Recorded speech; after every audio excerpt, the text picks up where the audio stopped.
Hi guys, so I'm at the marina in my hometown and I just wanted to make a video about what are the main mistakes people do when they start snow kiting, because yesterday I was teaching snow kite and stay with me till the end because you're gonna see one of the main mistakes people do with a real example and you may laugh a little bit.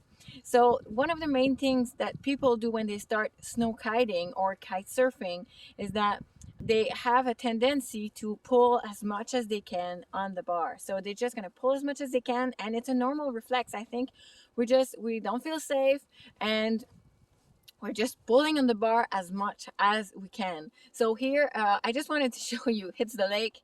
It's beautiful, it's snowy, and we have really awesome conditions this year. You want to snow kite on the snow, not on ice, because it's so puffy and it's great to just go on that powder. So before I continue, please, I invite you to subscribe to my channel and click on the little bell so you get notification when I post a new videos. Also, could you please share, like, comment my video, and just tell me in the comments what you would like me to talk about in my next videos. I really like to have suggestions, and I really like to talk exactly about what people want to hear about kite surfing and how to make money online.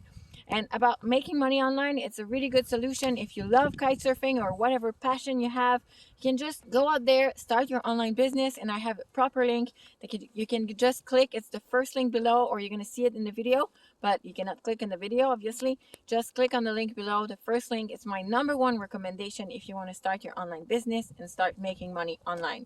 So I'm back with you guys for more tips about kite surfing or snow kiting. Another mistake is that if you start kiting or snow kiting, is that at the beginning when you start riding, you're going to go way too much downwind. So when you go downwind, you lose all your power because you go right, like directly to your kite. So there is no more wind going into your kite. So you're just going to wonder like why you keep falling on the water and why you keep losing your power. It's just because you're going towards the kite. So it's just the same thing as if it's windy outside and you walk and you have the wind in your back. If you start running, you're gonna feel like the wind is not pushing you as much as if you're going like back on the wind, if I may say. Sorry, I'm French Canadian, that's why I have such an accent. Another thing that you're gonna do, it's not going too much downwind, it's good, you're gonna go too much upwind. So it's the same as a sailboat. So if you go too much upwind with sailboat, you're not gonna have power anymore, and your sail is just gonna go like chuk chuk chuk, and so you're not gonna have any more power. So don't go too much upwind. You really have to find the proper direction to make sure that you have enough power to keep going. I'm just gonna put my mittens because I'm freezing.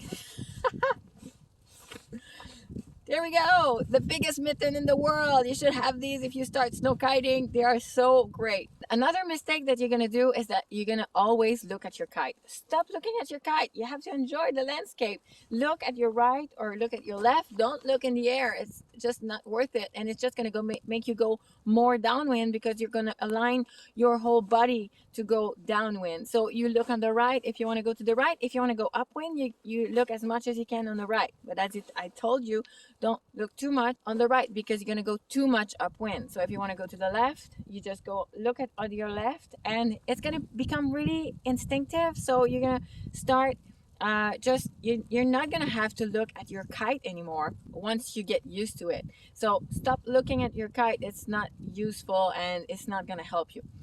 The last thing that I wanted to tell you, I told you a little bit at the beginning, is just stop pulling on your bar, because your kite is going to go down in the power zone that we call. The power zone is just in front of you, and it's giving your kite so much power.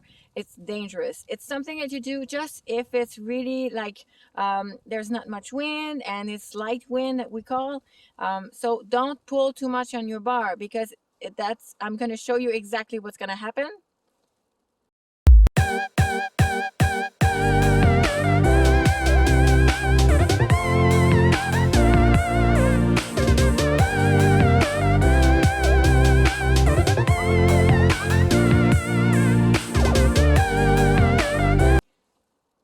Ouch. So that was the first faceplant of my student yesterday, and I was just like, oh my God, is she okay? So that's kind of mistakes that you do. You do that on the snow, you do that on the water. We call that the Superman jump.